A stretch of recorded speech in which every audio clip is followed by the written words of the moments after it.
What's up everybody, Dr. Rossi, shrinksandSneakers.com. So in this video what I want to do is talk just briefly about my one-page document that I said you should probably think about making to take your notes on when you're seeing your patients during intern year. So the discussion will center around just what that one-page document looks like. You can make copies of these at the hospital or wherever you're working, and you can use them for each one of your patients. It's a good way to track your note-taking and make things very organized and linear during your intern year. So hopefully you guys enjoy the video. If you haven't liked or subscribed to the channel yet, please do so now, and we'll go ahead and get right into it. Here, and what I wanted to show you was something that I used at the beginning of my residency as an intern, and I found it to be pretty helpful, and you can create something very similar. So basically this was a one-page document of the breakdown of the full psychiatric interview. And if I ever, forgot something or didn't mention something, like I had it here to kind of rely on and just make sure that I hit all of the important points about a person's presentation.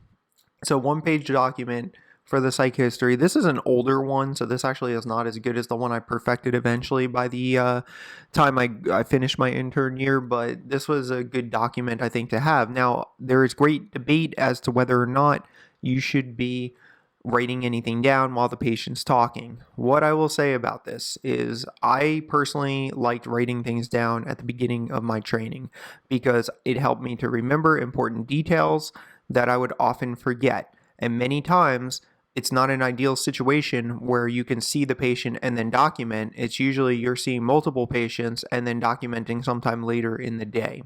So if you're documenting later in the day, you're not going to accurately remember everything that was told to you by that particular patient that you saw in the morning at 8 o'clock in the morning. So one way of solving that problem is to carry your little clipboard around with you and have a one-page document such as this with the patient's name on it that gives you some of the highlights of what you talked about during the psychiatric interview. And again, this also helps you to make sure you're hitting all of the important points. With that said, we'll just briefly run through the document, as well as let me make one more comment actually before I move on and before I forget. So you'll see most of your attendings and advanced residents not writing anything down and kind of conducting the interviews and without any type of pen or paper. That's fine as you advance.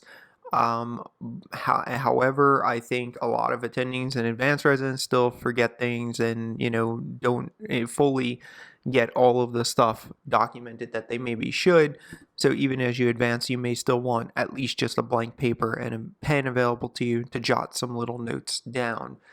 Also, you have to gauge the situation with a patient.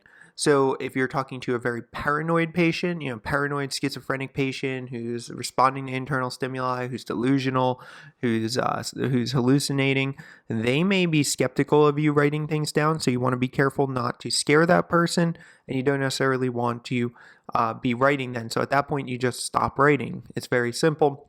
If you notice the social cues that the patient's giving off, hey, I'm uncomfortable with you writing, or they ask you what you're writing, you just say, oh, I'm just taking notes, but I can stop if it makes you feel more comfortable, right? Something along those lines, diffuse the situation and just try to remember as much of the details from the history as you can.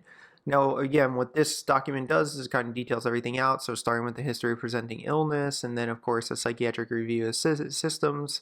So you can just make sure you're not missing any of the other potential diagnoses one might carry. UDS and BAL. Of course, a past psychiatric history is important. What kind of treatment has the person had before? What medications are they on? What allergies they have? How about substance use history? Social history, family history, and then a regular kind of review of systems and mental status exam techniques that you may or things that you did not perform during the history. I'll make a separate video about mental status at another time, but I just want to share with you guys the idea of a one-page template that helps you to not only write notes, but keep you on track with your psychiatric interview for the start of your residency.